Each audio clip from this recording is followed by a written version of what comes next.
Dean, the club's first playoff win since 2017. It's been a long time coming.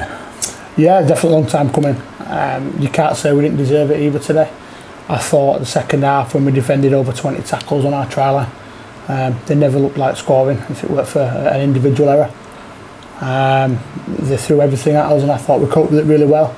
We spoke all year about effort areas and nobody beating us on them, and I thought today we really turned up for each other and we dug deep, and there were lads out there that made back-to-back tackles and they went again and again, and in the end we got a bounce of a ball where we got a penalty coming out of our own end, and a great finish by Jack Render in the top corner over there, on the back of some nice skills, a just reward. We spoke during the week of how they've started in the 3 previous games, and they've probably started better than us in all 3 of those games, and today was exactly the same. Yeah, exactly the same. We tried a different middle to rotate that, and even then, even though they started better than us and they were on top, I thought that we were dealing with what they put out there for us. I thought they were expending a lot of energy, and I thought we were quite comfortable defensively. And then obviously Clav rolled over and scored a nice try. But the pleasing thing this week compared to previous weeks was that we didn't panic. We didn't try and reinvent the game of rugby league. We just did as we were told. We were really calm and composed. We got back into how we wanted to play, and we probably played maybe 5-6 minutes in their half and came away with 12 points. So the talk at half time was, if we actually get down that end and we stay controlled and composed and do what we're asked, we will score points, and we did. But again, we spent too much time in our own 40. Yeah. It did seem, from where I was watching from, that the way that Midlands started both halves was that both with and without the ball they were making more metres than we were. They were finishing in corners where we couldn't quite finish quite as deep as them, and then obviously on the flip side of that, if we're not finishing in a corner like they were, they're on the front foot when they're attacking then with the ball. 100%. Their back 3 carried really well today, and then on the back of that I thought Liam Wellham and Clav and Max Green carried really well up the middle, and caused us a lot of problems. The thing that we need to realise, and especially going into next week, is if we're talking about finishing a corner and manipulating where we finish, we need to be really disciplined in that. And at times today our kicking game worked great, but then what we had this week that we didn't probably have last week was that desire and scramble to work for each other.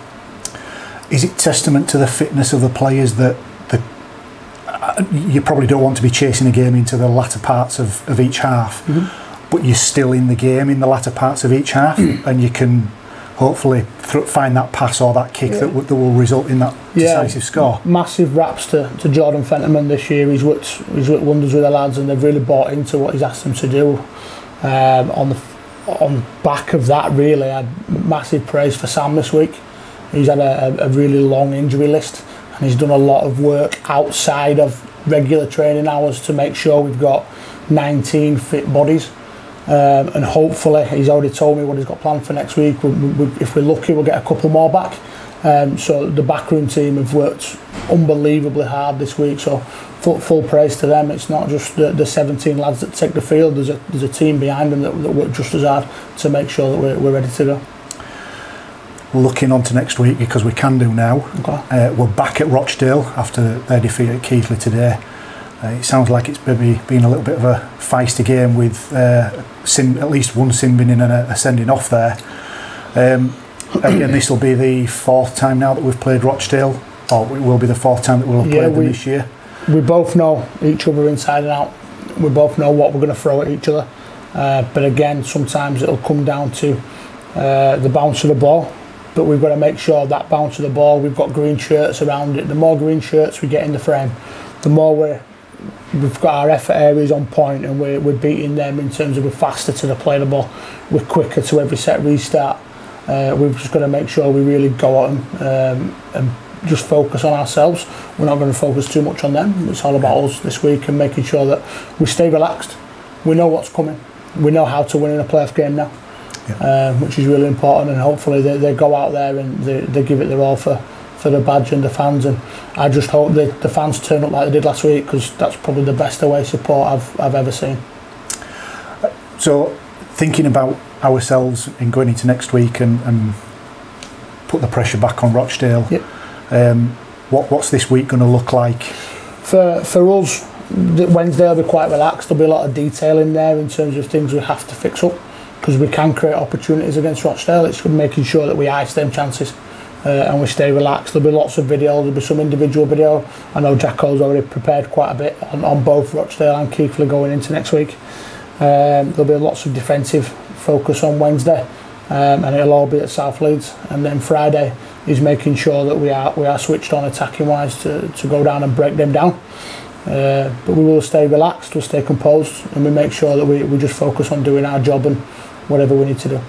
Do we pick up any injuries or knocks today? There's a couple of knocks, mate, but they're not as serious as the previous week, so we should have a full clean bill of health. Of the three that we picked up, Josh Jordan-Roberts, Canberry and Jimmy, yep. Any of those looking potentially like coming back? Canberry, we're confident he'll come back. He's on the right track and he's doing all the extra stuff away from training to make sure he gets it right, and again the medical team are working overtime to make sure he comes back. Josh Jordan-Roberts we'll probably say is 50-50, but likelihood is that if we get to the final he might push harder for that one. It was good to see Ethan Wood and Aaron Levy out there after a few weeks on the sideline as well. Yeah, I thought they added punch, but they also added some composure and some good defensive decisions, especially as on the right. I thought it really worked well with Noz and them two. They're both experienced players, and it was good to get them combining on that right edge. It looks a lot more solid this week. Congratulations on today, and we will look forward to heading back to Rochdale next week. Cheers, mate. Thank you. Cheers.